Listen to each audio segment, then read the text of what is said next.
មួយអ្នកថ្មីក្នុងចិត្តស្រីហាក់ដូចត្រូវគេអោសាច់ចំណងស្នេហាដែលយើងធ្លាប់សន្យាថាមិនដាច់ពេលនេះត្រូវតែងទីបាត់ព្រោះចិត្តបងប្រែផ្លា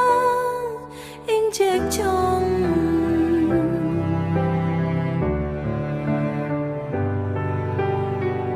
អូនមិនខឹងបងឡើយ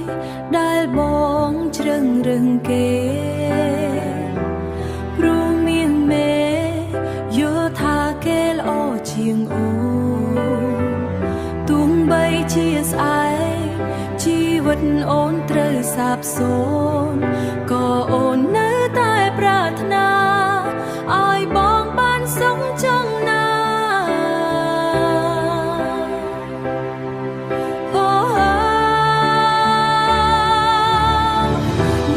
គេឲ្យល្អណា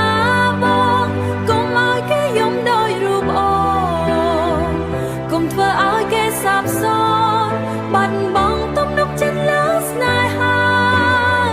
ស៊ូឲ្យអូនឈឺម្នាក់ឯងចូលណាប្រលឹងជីវាលឹងជីវាមើលថៃគេជំនួសអូនផងណាម្ចាស់ថ្លៃអើ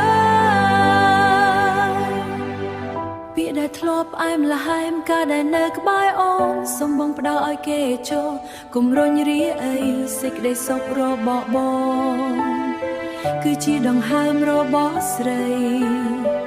ទោះអូនត្រូវបាត់បង់គ្រប់យ៉ាងក៏អូនយំដល់ញឹម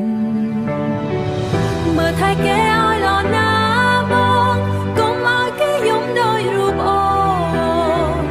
កុំធ្វើឲ្យគេសាបសូន្យបាត់បង់ទំនុកចិត្តលើស្នេហាស៊ូឲ្យអូនឈឺម្នាក់ឯងចូលណាប្រលឹងជីវាលឹងជីវាមើលថៃគេជំនួសអូនផងណាម្ចាស់ថ្លៃអើយ